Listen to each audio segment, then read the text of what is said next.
Hello, ഞാൻ Sini Dominic from Angelic Mind Counselling and Training Centre. നിങ്ങൾക്ക് placebo effect എന്ന് പറഞ്ഞാൽ എന്താണെന്നറിയാമോ?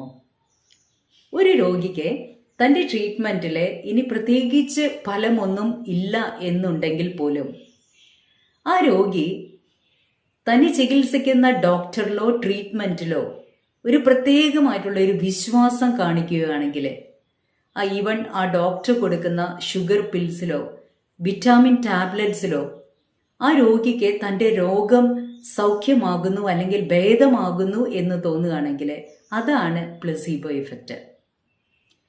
ഈ രോഗിയുടെ പ്രത്യാശയും പ്രതീക്ഷയും നിറഞ്ഞ ആ പോസിറ്റീവായിട്ടുള്ള mind set endorphins and dopamine release ചെയ്ത് ആ വ്യക്തിയുടെ ശരീരത്തിലെ രോഗത്തെ സുഖമാക്കുന്നു എന്ന് ആ വ്യക്തിക്ക് അനുഭവപ്പെടുമ്പോൾ തീർച്ചയായിട്ടും നമ്മളൊന്ന് ചിന്തിച്ചു നോക്കുക.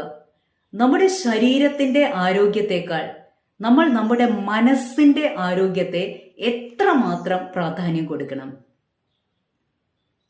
നമ്മുടെ ശരീരത്തിന് ഇപ്പോൾ ഏജൊക്കെ കൂടുന്തോറും പലരും എക്സസൈസ് ചെയ്യുന്നു, ഡയറ്റ് കൺട്രോൾ ചെയ്യുന്നു, സപ്ലിമെന്റ്സ് എടുക്കുന്നു, നല്ല പോഷകാഹാരങ്ങളൊക്കെ കഴിക്കുന്നുണ്ട്.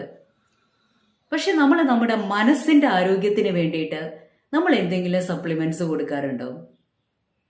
പോസിറ്റീവ് എഫർമേഷൻ ടെക്നിക്സോ അല്ലെങ്കിൽ റിലാക്സേഷൻ ടെക്നിക്സോ അല്ലെങ്കിൽ മൈൻഡ്ഫുൾനെസ് ടെക്നിക്സോ എന്തെങ്കിലും ഡെയിലി നമ്മൾ ചെയ്യുന്നുണ്ടോ? നമ്മുടെ മനസ്സിനെ പോസിറ്റീവാക്കി, ഹാപ്പി ആക്കി, ഹെൽത്തി ആക്കിയിട്ട് കീപ്പപ്പ് ചെയ്യാനായിട്ട് നമ്മൾ എത്രത്തോളം ശ്രമിക്കാറുണ്ട്? നമ്മുടെ മനസ്സിൻ്റെ ആരോഗ്യത്തിൻ്റെ ഉത്തരവാദിത്വം പൂർണ്ണമായിട്ടും നമുക്ക് തന്നെയാണ്. നമ്മുടെ ശരീരത്തേക്കാൾ നമ്മുടെ മനസ്സിൻ്റെ താളം ഒന്ന് തെറ്റിയാൽ മതി, നമ്മുടെ ശരീരവും മനസ്സൊക്കെ തളർന്നു പോകും. ജീവിതത്തിൻ്റെ ആ ബാലൻസ് തന്നെ തെറ്റിപ്പോകും. തീർച്ചയായിട്ടും നമ്മുടെ മനസ്സിൻ്റെ ആരോഗ്യത്തിന് നമുക്ക് കൂടുതൽ പ്രാധാന്യം കൊടുക്കാം. കൂടുതൽ മനസ്സിന് ആരോഗ്യത്തിന് വേണ്ടുന്ന സപ്ലിമെന്റ്സ് കൊടുക്കാം.